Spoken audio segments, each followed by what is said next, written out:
Os nossos companheiros de sindicato que foram convidados e aqui estão. Estou vendo aqui o Carlos Gesto, do Sintete, o nosso amigo Duarte, da PRF também, e outros companheiros, que é muito gratificante para nós.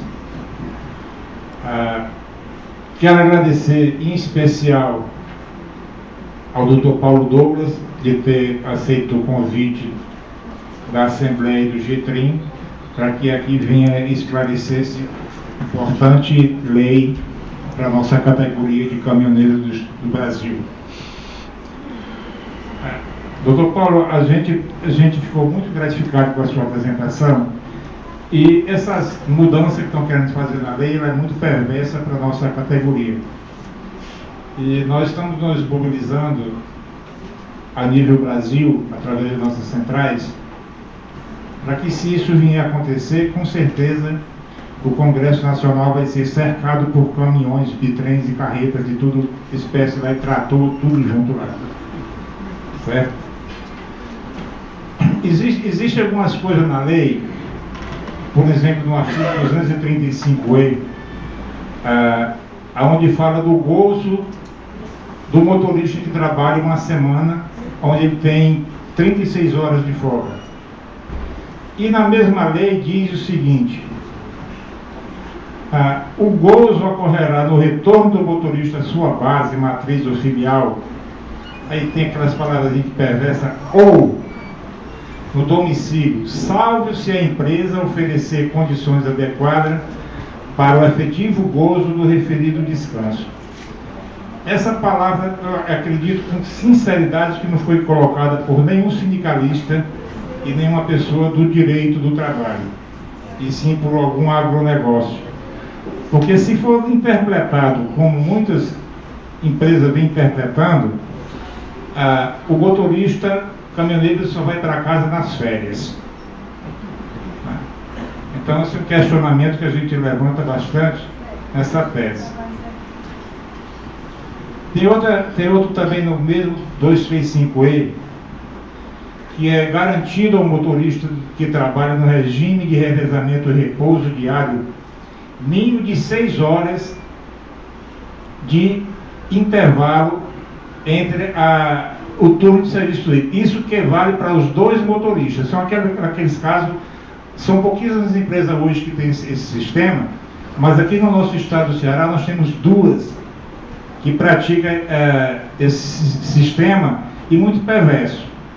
Porque entre 24 horas o caminhão só poderia rodar 18 horas e 6 horas permanecer parado, para que a dupla descansasse com o veículo parado, estacionado.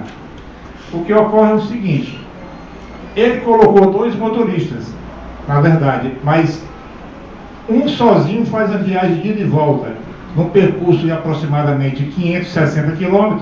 Então esse motorista ele é obrigado a rodar dentro de 24 horas, 1.100 e poucos quilômetros, para completar a jornada de trabalho dele. Enquanto que o outro fica aguardando. Quando ele chega aqui, o outro pega e faz o mesmo percurso. Que na verdade seria interessante que a empresa alocasse profissionais aqui do nosso estado e no outro estado onde ela pega. Que quando um daqui saísse e fosse lá ele ficaria descansando, o outro pegava e voltava para cá. Ela não faz isso, né? Então são pontos bem divergentes. Outros pontos que a gente gosta de mencionar, esse aqui já foi falado,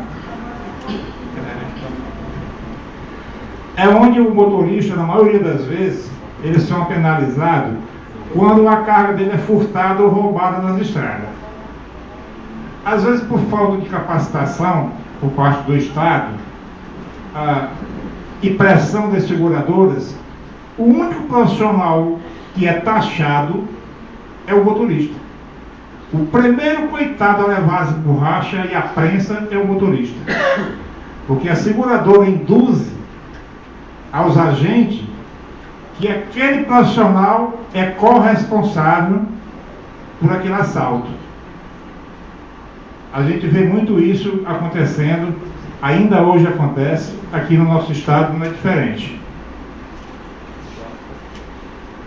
Outro ponto importante também é quando sobre a ficha de papeleta ou diário de bordo, como muitos gostam de chamar. Eu particularmente conheço como diário de bordo. Algumas empresas aqui no estado, em vez de fornecer esse diário de bordo para o trabalhador, e muitas quando oferecem, ele já preenchido previamente. Mas mesmo assim ele obriga que o trabalhador cumpra determinada carga horária dele. O motorista sai 6 horas da manhã, roda até, no caso, às 17 horas, não terminaria a jornada de trabalho dele, mas ele continua rodando até 9, 10 horas da noite. Mas a papeleta dele está ali preenchida. Outra questão que acontece muito aqui também, são aquelas... o motorista chega na empresa às 7 horas da manhã, fica até às 14, 15 horas, ele é proibido de colocar o disco do tacógrafo, não pode assinar nenhum ponto. Quando é depois das 15 horas, entrega uma comanda, vão para o Mocuripe, o PC para carregar. Lá esse motorista fica até 2, 3 horas da manhã. Quando a nota sai, essa carga tem que estar às 7 horas da manhã no cliente. Quer dizer, que situação esse motorista fica? Se ele é obrigado a cumprir aquela determinada hora e respeitar a lei. Quando o agente de trânsito pega ele na estrada que vai fiscalizar, o primeiro penalizado é o motorista. Mas quando vai fiscalizar a hora do disco do tacógrafo, ele colocou o disco lá 3 horas da tarde. E ele foi pego 2 horas da manhã. Quer dizer, ele está legalizado, né? Mas só que aquele trabalhador começou 6 horas da manhã, muitas vezes. Eu tenho um modelo do diário de bordo e tenho disponível para qualquer associado nosso ou alguma empresa que se interessar, nós podemos fornecer o modelo. E por último, é aonde nós recomendamos, e eu tenho falado várias vezes em alguns companheiros e para determinadas empresas, é no fracionamento das 11 horas de descanso. No nosso caso aqui do Nordeste, como é muito quente, eu sempre falo o seguinte, porque a jornada do descanso das 11 horas pode ser fracionada em 2 situações. Ele tira 2 horas e traz, no caso, para o almoço. E às 9 horas restantes, ele vai para o pernoite dele ali e não pode sair mais. Por que a gente pede para que essas 2 horas seja feita junto com a hora do almoço? Porque a lei determina que o motorista só tem 1 hora para almoçar. Ela determina o mínimo. Mas tem empresas aqui que se o trabalhador passar 5 minutos a mais, quando ele chegar é uma advertência ou uma suspensão. Então eles querem levar tudo ao pé da letra, porque está escrito na lei, tem que levar daquele jeito.